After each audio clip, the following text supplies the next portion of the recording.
ကျွန်တော်ကထုံးစံတိုင်းပဲကျွန်တော်လောက်ရမယ်အဆင့်တွေတိုင်းပဲပုံမှန်ပဲသွားမှာအဲ့တော့ let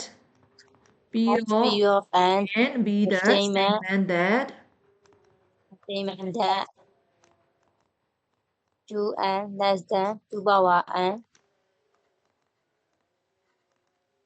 2n က less than 2 power n for power n greater than equal to 3အတွက်အဲ့ဆိုလို့ရှိရင်ဒီကျွန်တော်ဘယ်ကနေစမှာလဲ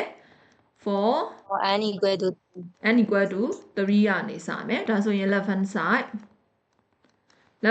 က n နေရာမှာဒီကျွန်တော်3ထည့်လိုက်တော့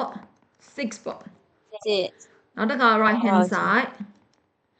hand side က n နေရာမှာဒီကျွန်တော်3ထည့်လိုက်တော့8ပေါ့ဒါဆိုရင်ဒီကျွန်တော်ရဲ့ left hand side က right hand side ထက်ငယ်လားငယ်သွားပြီရှင် အဲ့ဆိုလို့ရှိရင်ဒီကျွန်တော်က b of 3က true ပေါ့ 3 is ဒါဆိုရင်ဒီကျွန်တော် for n equal to k အတွက်ကို assume လုပ်ပေးရမယ် assume that p of k is ဟုတ် true တယ် p of k is true ဆိုပြီးတော့ assume လုပ်ပေးမယ်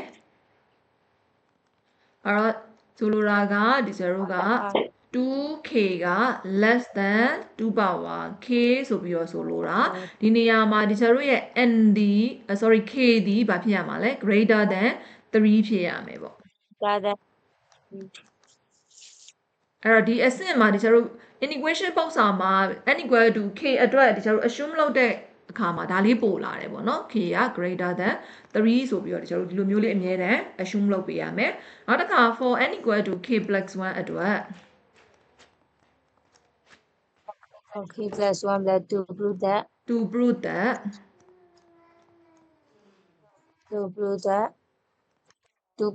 2 power sorry 2 into k plus 1က less than 2 power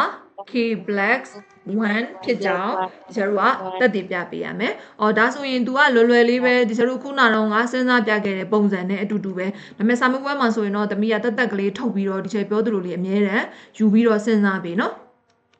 အဲ့အကျင့်လေးဖြစ်သွားအောင်လို့ဒီကျွန်တော်ဖြစ်ချင်တာဒီ2 into k plus 1က2 power k plus 1ထပ်ဒီကျတော့ငယ်ခြင်းတာဒါဆိုရင်ဒီကျတော့ဒီကောင်ကိုဖြည့်လိုက်ရင် 2k plus 2လေးက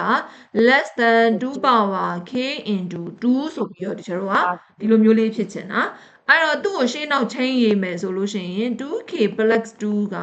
2 into 2 power k ထက်ငယ်တယ်ဆိုတဲ့အခြေအနေဖြစ်ချင်တယ်အဲ့ဒါဆိုလို့ရှိရင်ဒီကျတို့က 2k plus 2ဟာ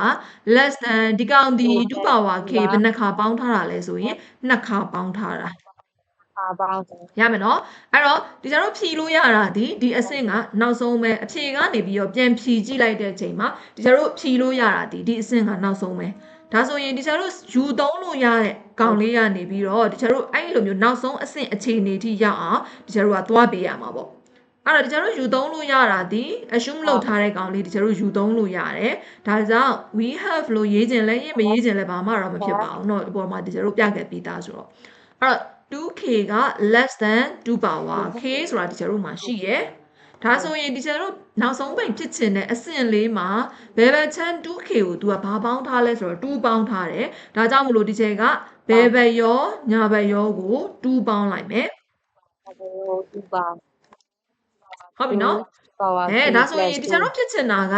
2k plus 2က2 power k ထက်ငယ်ချင်တာမဟုတ်ဘူးသူ့ထက်ငယ်ချင်တာဒါဆိုဒီချက်ကဒီကိန်းကိုဒီချက်က2 power k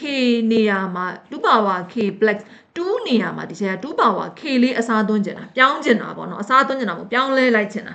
ပြောင်းလဲလိုက်ရင်2နဲ့2 power k နဲ့နှိုင်းရှင်ရင်ဘယ်သူကကြီးလဲဆိုတော့2 power k ကကြီးတယ်ဘာဖြစ်လို့လဲ2ဆိုတာဒီ2 power တစ်ထပ်သေး2 power k ဆိုတာဒီ k တန်မိုးက3ထက်ကြီးတာမို့လို့4လည်းဖြစ်နိုင်တယ်5လည်းဖြစ်နိုင်တယ်6လည်းဖြစ်နိုင်တယ်ဒါကြောင့်သေချာပေါက်ကြီးတယ်အဲ့ဒါဆိုရင်ဒီချက်ခုနကတော့ပြောသလိုပဲဒီချက်တို့ရဲ့3လေးက4ထက်ငယ်တယ်4လေးက5ထက်ငယ်တယ်ဒါဆိုရင်သေချာပေါက်3ဒီ5ထက်ငယ်တယ်လို့ဒီချက်တို့ရေးလို့ရတယ်ဒါကြောင့်ဒီချက်ကရှေ့ဆုံးနဲ့နောက်ဆုံးကိုတွဲပြီးရေးလိုက်မယ် 2k လေး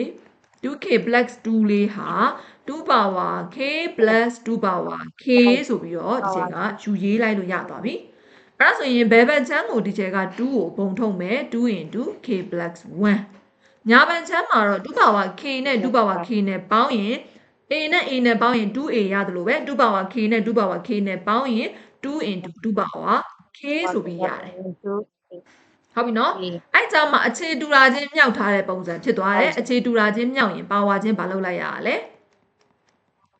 ပေါင်းလိုက်ရတာဒါကြောင့်မလို့2 power k plus 1ဆိုပြီးတော့ဒီကျတို့တက်တည်ပြကျင်တဲ့အဆင့်ကြီးကိုတန်းပြီးတော့ရောက်သွားတယ်